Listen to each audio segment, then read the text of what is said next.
At the time he carried out the experiment, the atom was thought to be a blob of positive charge with negative electrons embedded inside it. Now Rutherford set up an experiment to direct a beam of alpha particles, which he knew to be heavy positively charged particles, and we now know to be the nuclei of helium atoms, through a very thin gold foil. The brass can in the centre of the picture contains a small americium-241 source producing alpha particles. Most of the particles are absorbed in the brass. There is a small opening producing a beam of alpha particles. They pass through a gold foil, which is about 1.5 microns in thickness, and they are then detected by one of the two detectors set up behind the foil. One of the detectors counts particles going straight ahead, which is the majority, and we count a rate of between 1 and 2,000 per second. The second counter we can move to measure the scattering rate as a function of angle. Now, the experiment that he and his colleagues carried out was very laborious. It involved them sitting for hours in a dark room, holding a tiny fluorescent screen and looking just by eye for flashes of light on the screen. We've replicated that with modern detector technology.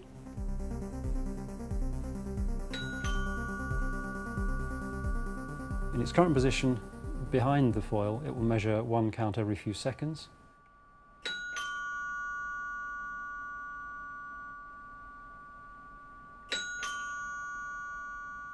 As Rutherford deduced, most of the gold atom's empty space, so the alpha particle just goes straight through, doesn't see anything, and goes through in a straight line.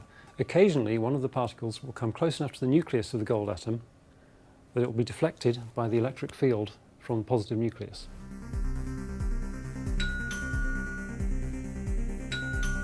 If it comes at a glancing blow, it will be deflected through a small angle. If it hits it head on, it will just bounce straight back.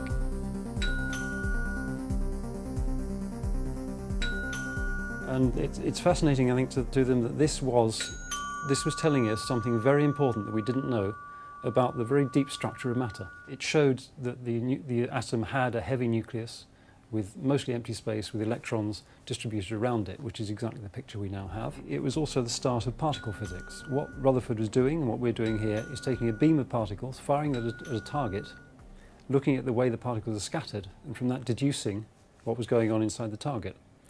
And 100 years ahead, we now have the Large Hadron Collider, where we do the same thing. We fire a beam of particles at a target. In that case, the target is another beam coming the other way. We look for the particles being scattered out of that collision process and try to deduce what was going on in the collision from the behaviour of the scattered particles. And all that comes from Rutherford's original idea of firing a beam at a target. So in a century, we've come from an apparatus that would fit on the desk, that was at the cutting edge of physics, to the Large Hadron Collider, which is 27 kilometres in circumference.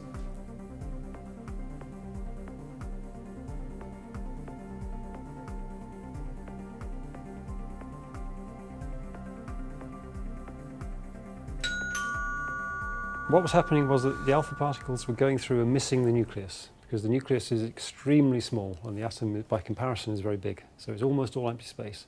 And we had to wait a long time before one of those alpha particles hit the nucleus almost head on and bounce back into our detector.